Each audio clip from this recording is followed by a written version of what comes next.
பகவானின் பதமலர் இரண்டும்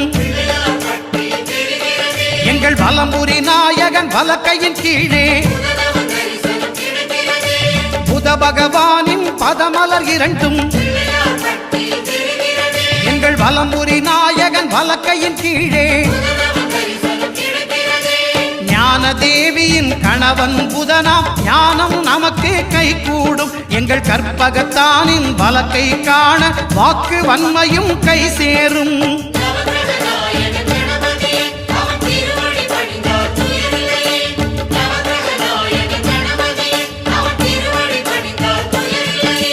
ஒன்பது கோளும் ஒன்றாய் காண அங்கு கற்பகம் என்னும் கடவுளின் மெய்யில்